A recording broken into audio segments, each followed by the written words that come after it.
What we're talking about is a data-driven activity. You cannot optimize something. You can't even delegate something if you're not measuring. You certainly can't delegate it well. You can't hold anybody accountable. And if you're not holding somebody accountable, if it's not measured, you're definitely not optimizing it. Hello and welcome to the Remarkable CEO Podcast, a show dedicated to chiropractors who want to transform their job into a business so that they can have a remarkable practice as part of a remarkable life, not instead of one. With your hosts, Dr. Pete Camiolo and Dr. Stephen Franson. Welcome back to another episode of the Remarkable CEO Podcast, chiropractic's #1 business podcast. I am Dr. Pete Camiolo. And I'm Dr. Stephen Franson. We're honored to be with you here today. We're actually starting a 2-part series today. This is part 1 of 2, so make sure you tune in to the next episode of this awesome series. And Dr. Stephen, this series is coming in straight out of what we've been working on with so many of our CEOs, conversations we've been having, coaching we've been doing, very relevant to all of you who are listening. This is going to be a business intelligence series. We're going to get into the intelligence behind your business. We know that data and drama have an inverse relationship when it comes to building a remarkable business. We want to have a more remarkable life. We want our life to be exciting. We want our businesses to be boring in a good way, because we've got them systematized, organized, or operationalized, professionalized, and optimized. And we're going to get into all that today. So Dr. Stephen, great to be together. And man, let's just check in. What have you been up to lately? I'm sure our listeners are always curious where Dr. Franson is at in the world. Man, that song "On the Road Again." Man, I am just getting ready. I'm like JOJ. I'm just off the jet coming back from Parker.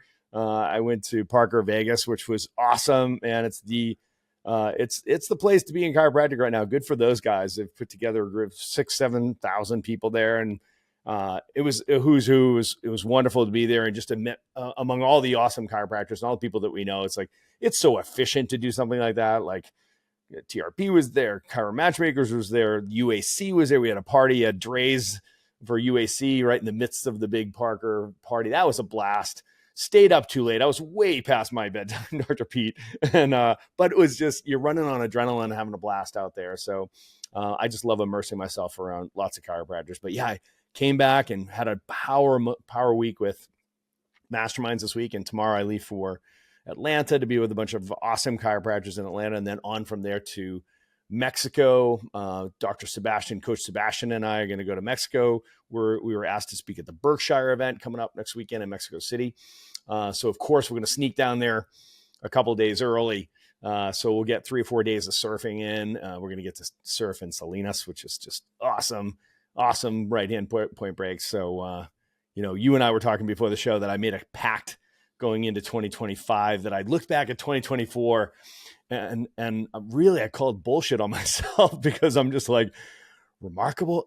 It's about creating a remarkable practice as part of a remarkable life. The business that supports your remarkable life. And I look back at 2024 and I'm like, man, I just did not surf much looking back at 2024. And there's times of the year where it's really easy to surf around here, but it was just embarrassing how little I had actually surfed during the year. And it brings me so much joy, and it's such a big part of my life. And I look back and I'm like, man, I was just bombing in and out of places and not making time. So I'm like, that's not the remarkable life. So I made a commitment to myself that I'm actually a little embarrassed to state it objectively. I was like, I am going to be able to look back at every single month and say, I surfed 3 days in a row every single month. Like that to my 22-year-old self, I'd have been like, what are you talking about?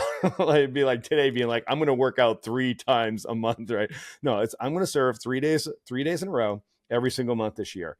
And that was the flag I put in the ground for the year. And man, I'm on it. In January, I was in Costa Rica, and that was just amazing. In February, I was in Australia for the immersion, got to get some great surf there. Then last month in March, we were in Puerto Rico, got some great chiropractic there and some fantastic surf. And tomorrow, take off, and next week I'll be in Mexico. So I'm 4 months in, Dr. Pete, and I've kept to my word. I love to combine chiropractic, friends and family, business, and surfing. So just ticking all the boxes. I'm excited for Mexico next week. Sounds like you are. We're going to be able to hold you accountable here on the podcast now that the the cat is out of the bag. So for That's all of you who that's are what I want. I listening, want accountability. make sure you check in with Franson. Check out his Instagram. I'm sure you'll be able to know whether he was successful or not in his commitment. All right, that's a commitment. I'm going to start. I'll post it and I'll make a comment on that. There you okay, go. this is my 3 days, right? Remarkable, your remarkable board meetings. They're happening, and there's something to that. Just the power of being able to, know what are the things that are in your life that actually bring energy to you, right? Because as a chief energy officer, energy flows to you, it flows through you to the others. So as you are called to lead, you have to be in a place where you have energy. Your energy's up, right? So because the energy really determines the direction of where the business is going to go. And that's for all of you who are listening. It's your energy is everything. So what are you doing to work on your energy? What do you do to fill your cup? Dr. Steve, when you were sharing, you were like, hey, I called BS on myself last year because I thought, hey, I haven't actually been doing the things that I know, all the things, some of the things you were doing, but not all the things that you're doing that fill your cup that actually are the definition of remarkable in your life, And so, hey, I got to make some changes, make some commitments in 2025. So you've done that. So obviously for all of us who are listening, it's like, hey, what are those things? How are you doing so far year to year in, 2025 first quarter is in the books now. That's when we're recording this right here at the transition stage of quarter one to quarter two. Where are you at with your commitments to yourself as a CEO, as a chief energy officer? How are you doing with your energy? What's your energy like? The only water I've been able to get in, I've been in the ocean once. We had a great getaway, what I called our spring retreat for Mary and I. We were able to jet down to Florida, our favorite spot. It was a great weekend and got to be in the water as well. No surfing because I'm still behind on that. But, the other water I get in is the cold water nearby the house where I like to do. That's been my commitment. That's been really good for my energy as well. So different kind of water, but I'm in it. And that's been a game changer for me. It's just water's a reset button for me. That's right. Even if it's 3 minutes of water, that does it. If it's 3 days, but it just changes you. So, and that's really about, I think what we're going to talk about now in terms of business intelligence, which is about optimize, right? Optimize is, what are you doing to continue to improve, to energize what is established? You have a calendar, you have rhythms, you have a schedule, but what are you doing to infuse energy into that to make sure it keeps getting better year after year? As a leader, we always ask, who do I need to become? This is a becoming conversation. This says in 2025, I learned from who I was in 2024, and I'm looking at who I am now and who I want to say I am by the end of this year. What are the things that I need to put into my life? That's optimize, right? So this is a decision to optimize. So that's what we're going to get into now. Yeah. And this is tricky, right? So it's tricky. So let's make sure that the juice is worth the squeeze. Okay. Yeah. So I always like to talk about outcomes. Like you can't do outcomes, you do behaviors that drive outcomes, right? And we know that our belief systems, the way we think, organizes our behavior, and our behaviors drive our outcomes, right? So let's go right upstairs, right? So let's talk about our belief systems and what we know and what we understand, right? So we know to create a remarkable business, it's a three-part process, right? So it's operationalize, which is setting up your systems, right? It's professionalizing, which is surrounding yourself with A players that are as good as you or better than you at their specific roles. And then it's optimize, right? So making sure that you are wringing the towel and getting every drop out of it for your investment. Your ROI, your return on your investment, is optimized, right? So here's the key, Dr. B, because this is difficult. We're not trying to make something that's hard. We're not trying to make it easy. We're trying to make it easier, okay? Because if your why is big enough, the how's figure itself out, right? So if this sounds hard to you, I always ask, is what you're doing now easy, right? So let's just recognize that business success is difficult, right? So we're here to support you guys, and we're here to compress time. We're here to make it easier. We're here to pull your success forward, right? So listen to us when we say this. It's about operationalizing, then professionalizing, and then optimizing. Operationalizing, setting up all those systems, right? So the fruit of operationalizing is productivity. Professionalizing is surrounding yourself with a team of A players who are as good or better in their zone of genius at their role than you would be. The fruit of professionalizing the business is having optionality. In other words, you've created durability, redundancy, and that gives you optionality. In other words, you can choose what's the highest and best use of your time because you've delegated away those things that are not the highest and best use of your time. So the fruit of being professionalized is optionality. Well, the fruit of optimizing is profitability. So when you operationalize, you increase capacity, right? So you increase productivity. When you professionalize, you increase durability. So you freed up your time. Neither of those directly equate to profit. In fact, in every business, there'll be seasons when you looked around and you were like, hey, I've invested in systems and all these people, and there ain't nothing left over for me, right? So we all go through those seasons, right? So remember, businesses, laws of ones and threes. Businesses grow in ones and threes, right? The business you had at 100 a week won't be the business of the team that you have at 300 a week. The team at 300 a week and the business you have at 300 a week won't get you to 1,000 a week, 1,000 to 3,000, right? So 100,000 a month is different than 300,000 a month. And that team and systems at 300,000 a month is different than $1 million. $1 million is different than the team and system you'll have at 3 million, right? So at each one of these iterative stages, you are having to operationalize, professionalize, and optimize ahead of the next level. So there will be stages throughout this journey. It's constant as you're growing. If you're a growth business, you will find yourself in a place where you're like, oh my gosh, I've just re-operationalized and I've re-professionalized to the next level. And now, man, my profit's screwed up again. It's like, so you have to recognize that this is dynamic and you have to be doing it under volition with a plan out in front of you. And know now every iteration you've got to optimize. And the fruit of optimization, Dr. Pete, is profitability. Mm-hmm. It's good.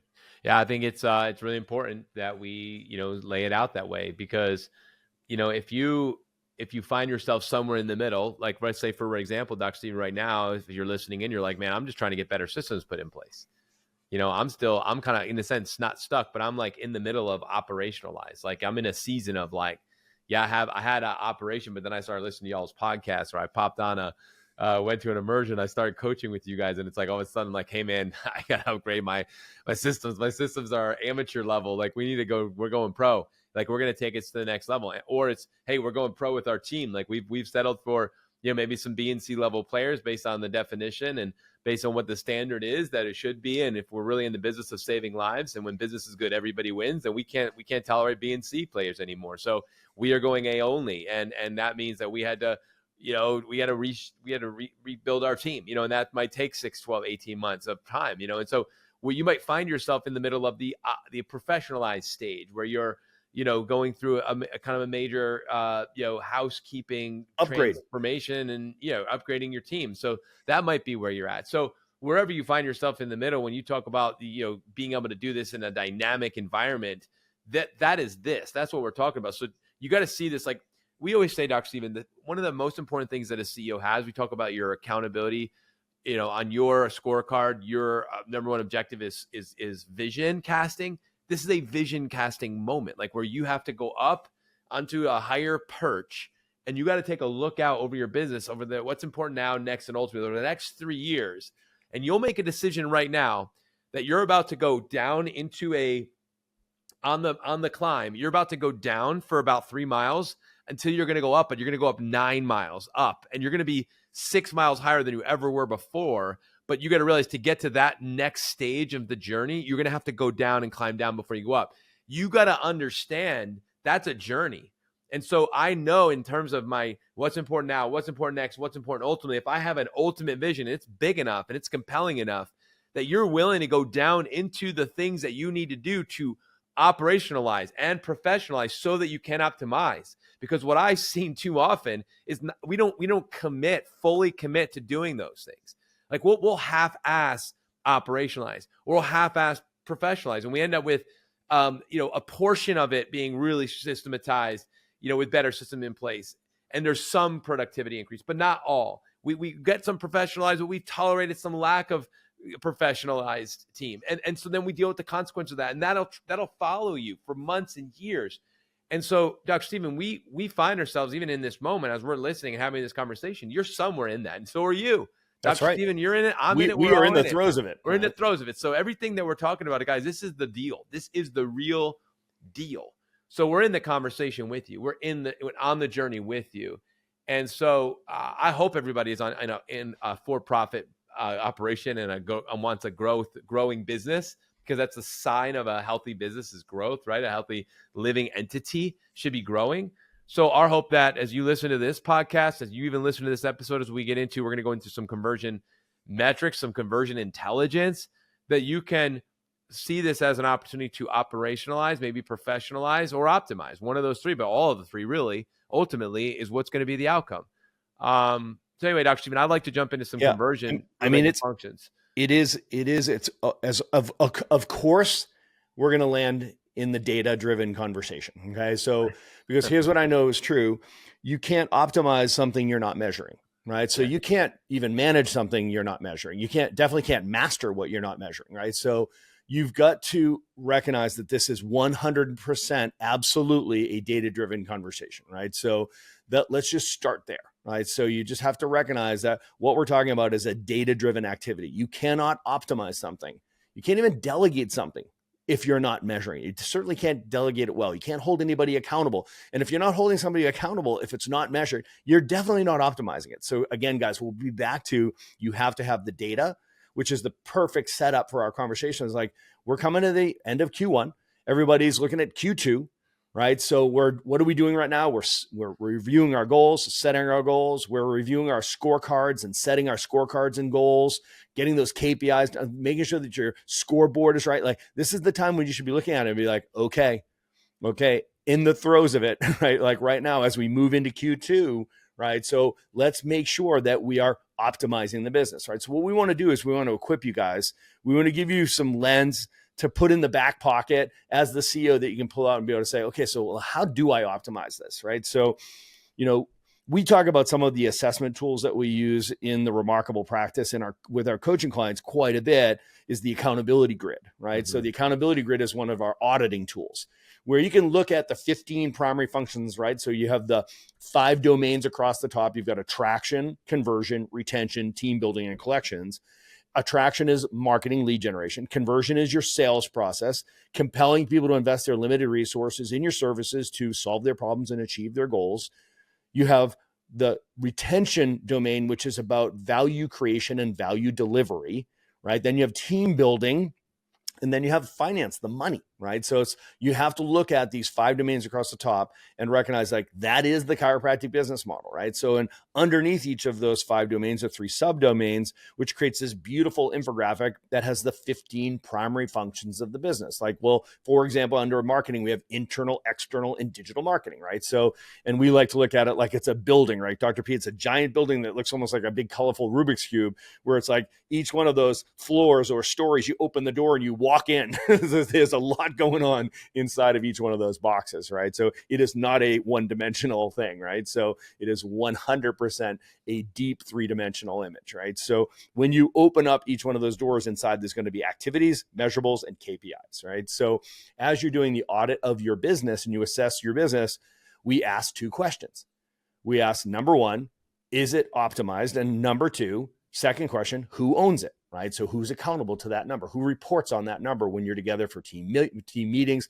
Who it's on whose scorecard, right? So who owns that number? So question number 1, is it optimized? We grade it 0 to 10, score it 0 to 10. 9s and 10s mean we're going to hit our goals on that in that quarter inside of that domain. 9s and 10s. 8s are, maybe we'll hit our goals if we have a really strong March, right? We'll finish Q1 and we'll hit our goals. 7 is close, but no cigar, right? 5s are worse than 7s, 3s are worse than 5s, and 1s are worse than 3s.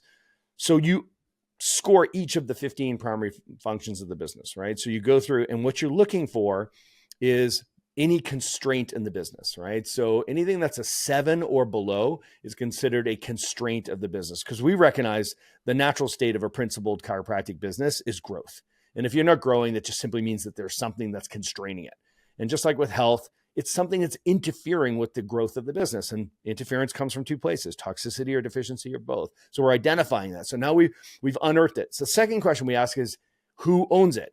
And reason we only ask that other question is because most of the time, Dr. Pete, it's a who, right? So I love the book, Who Not How. Sullivan's book is fantastic because 90+% of the time, it's just either the wrong person, or it's the wrong person in the wrong seat, or it's the wrong person in the wrong seat focusing on the wrong work, or they're doing it the wrong way, right? The 4 rights. So Is it optimized 0 to 10? And then who owns it, right? So once we've done that assessment of the business, now what we're doing is we're looking for those constraints, right? So as a CEO, you're looking for the constraints, and our job as the leadership team, CEO and COO, we identify where the constraints to the growth of this business, where the 7s and below, and then we fix our shit, right? So we look at it and we're like, okay, let's get to the bottom of it. What do we need to fix? And Dr. Pete, today and on our next episode, we're going to look through the lens of the 5-question sequence that we ask once we've identified that something's underperforming, right? A 7 or below, right? So we're off track, we're off goal. We ask in this order, is it a person? In other words, who owns it? Is it a person? Is it a person issue? If it's not that, then is it a process issue? The third question is, or is it a proficiency issue? It's just skill, right? Or number 4, is it a priority issue where we haven't made it important? Or number 5, is it a project? Man, we don't have a system for that. We don't have a process for that. We don't have a person for that. We need to hire and whatever. So person, process, proficiency, priority, or project in that order. Let's figure out how to fix our shit. So Dr. Stephen, jumping into this, leaning in heavily here into the conversion to start, let's just say that, we have the right person, right? And if it's not the person issue, so we've got the right person, they're in the right role, they're doing the right work. Maybe they're not doing it the right way. We can take that into consideration. So I'm just going to go ahead and for this scenario, let's kind of role play this out. Let's say we have the right person. We believe we've got the right person identified. They're in the right seat. And we are all in the skilling up business. Like none of us have ever said we've arrived. I don't care who you are and how long you've been doing what you do. If you think you've arrived, you probably need to take a step to the side and reevaluate, because there's always room for growth and improvement. So the whole idea of like skilling up, like we're in the mastery pursuit, which is ongoing.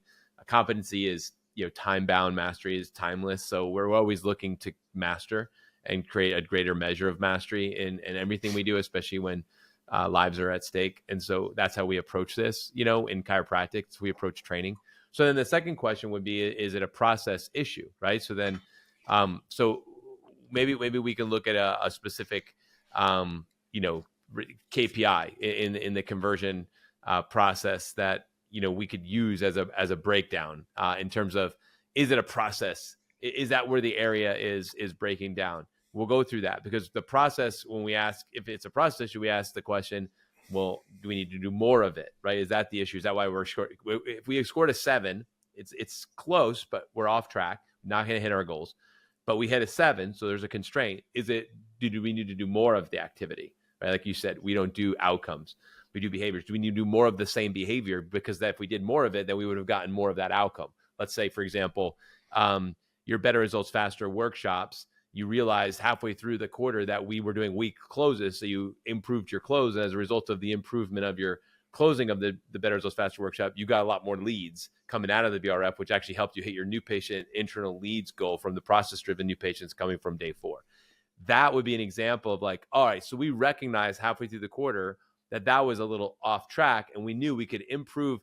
Knowing process-driven new patients was a very important number for us, and we were behind track. There was one mechanism called the Day 4 Better Results Faster Workshop New Patient Orientation class, where we could actually, if we could just turn the dial on that thing, we could actually bump that number up. And we did that, recognizing halfway. That'd be an example of like, do more of what? Well, we took the system, or maybe it was a do better, actually. That could have been a do better, but you can use all 3 on that, Dr. Pete. And I think it's a really good example. So let's take the Better Results Faster workshop. Yeah. It's like, if we ask the question, all right, so we have the right person doing it and we have a process to follow, but it's still underperforming. We say, okay, so to improve and hit our goal, is it just a question of like, do we just need to do more of what we're doing to hit the goal? Like it's a volume issue, or is it, do we need to do better? In other words, we just need to train it and just deliver it better at a like better opening, better body, better close, a better call to action, right? Or is it, you know what, we need to do this differently, right? So, and it might sound something like this. I'll stay with the same example.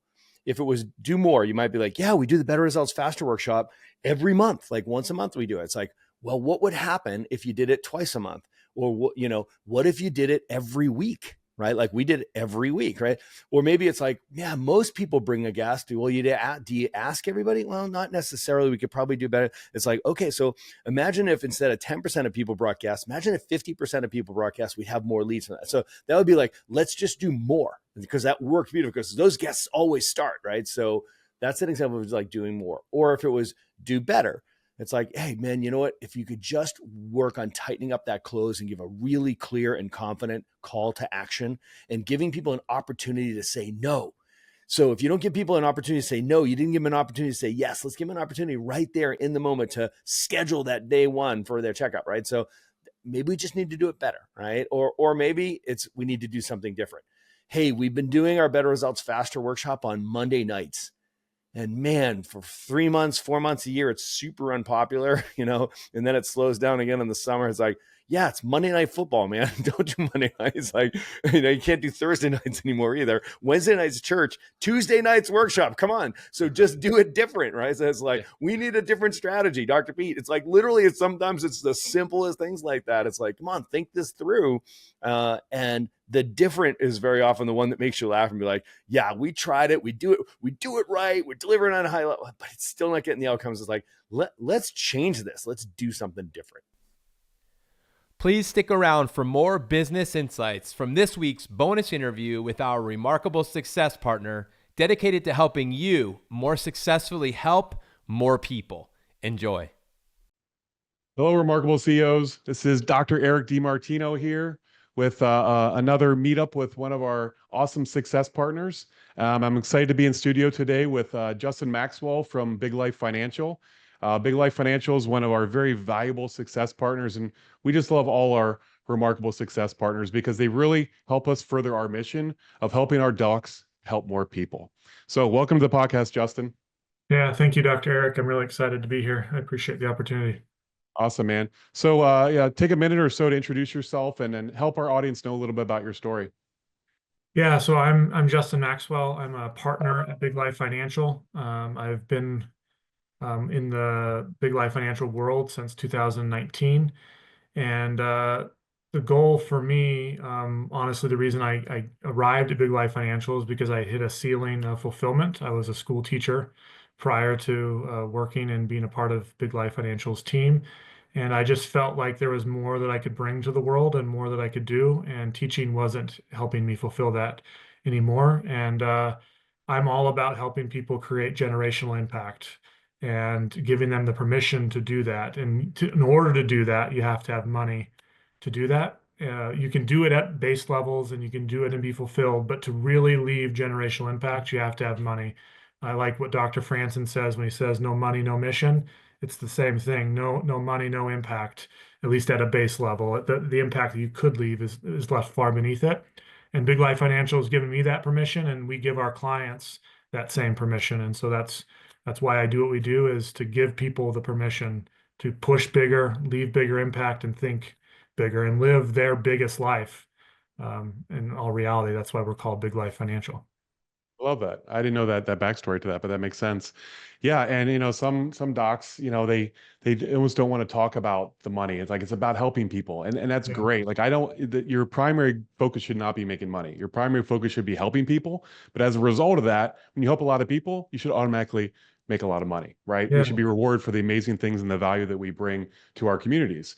And I think it's important as a great steward of our businesses and our money that we take good care of our money, that we don't waste it, right? And we think about having that generational impact that we can have to our loved ones and even to our community through during community different types of charity organizations and things that we can do, right? So that's really the stage of my life, is I'm trying to now amass as much wealth as I can so I can give it back. And I can give it back to where I think it's going to have the most impact in our communities. And I love that you guys help our doctors do that.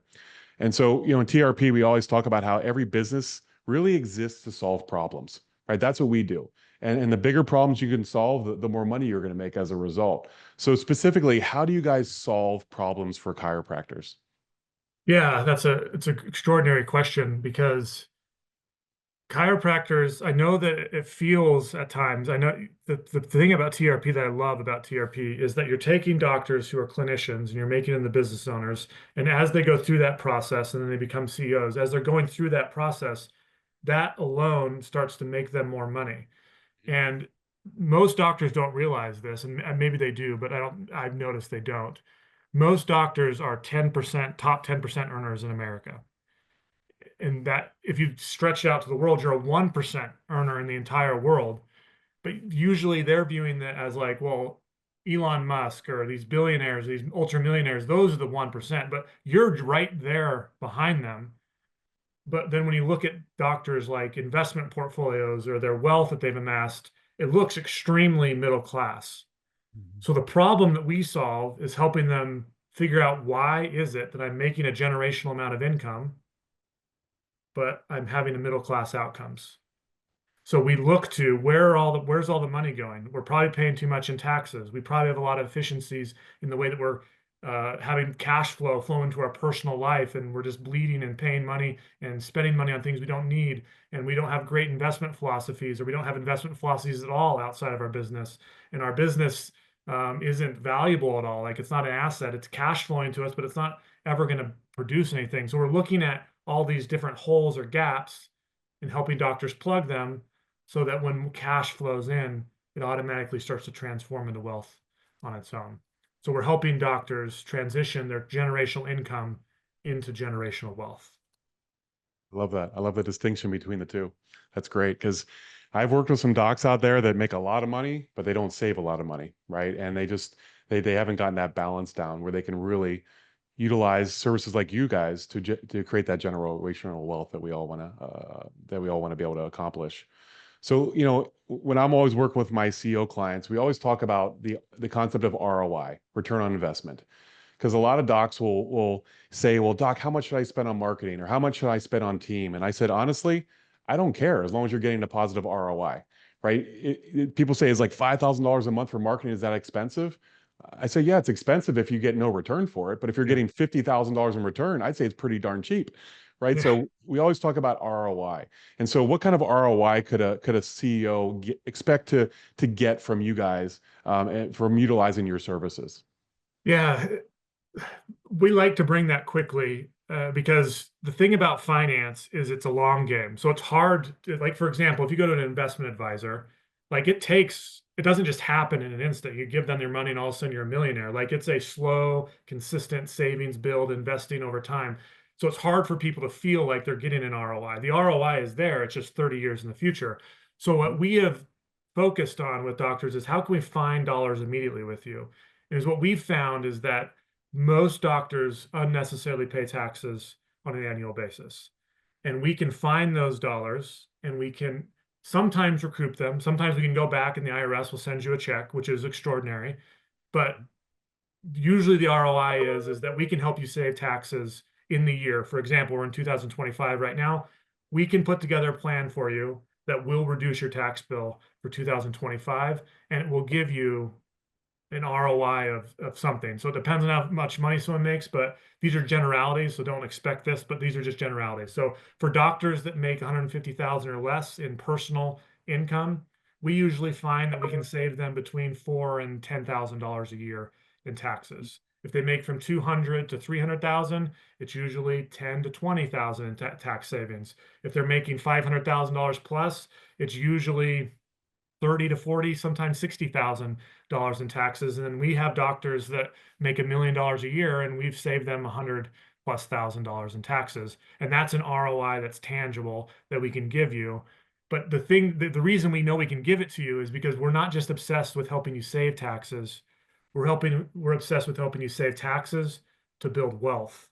So we're actually going to help you transition those tax dollars into assets, whether that's back into the business or into assets outside of the business. And that's tangible. And that's dollars that you can actually feel and touch within the year of working with us, where you can actually get an ROI that's tangible for you. That's great. And what's nice about that is, it sounds like what you're saying was about a 10% return is almost seems like based off their income, what they would get on savings. And, that's typically what, if you invest in the stock market, just like an index fund, you can usually expect around 10% on average. but I have to actually put the money in to get that 10%, right? Here it is. I already earned the money. I don't have to put any money in. You just are going to find tax savings that I don't have to pay Uncle Sam. And that's immediate return without me having to invest any money that I've done before. So that's a huge win. Yeah. There's a stat out there that says the dollar that's saved is about 7 times more valuable than the next dollar you have to earn because you've already earned it. So you just have to learn how to keep more of it because you don't have to work as hard. You already have it. You just have to learn to not let it disappear from you. Super powerful. And that's great that you can bring that value. I don't think anybody loves paying taxes, but there's nothing worse than paying more taxes than you need to, right? So I'm glad you guys provide that strategy and for helping our docs save a lot of money. They can put back in their business, and obviously there's nothing better than reinvesting back in your business to keep growing your impact. So that's great. So as you look ahead and assess the needs for our profession in the future, how are you guys helping docs be prepared to succeed more in the future? Any specific Yeah. things that you guys do with docs to help them?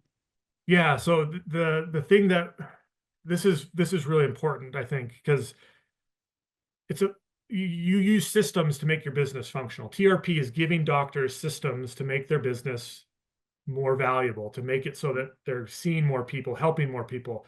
You do the same thing on the personal side of things. So we are going to help people implement financial operating systems into their personal life so that when cash flow flows in, the system is already in place. It will flow to spending, it will flow to savings, it'll flow to emergency, it'll flow to like very safe things, it'll flow to investments, it will flow back to the business.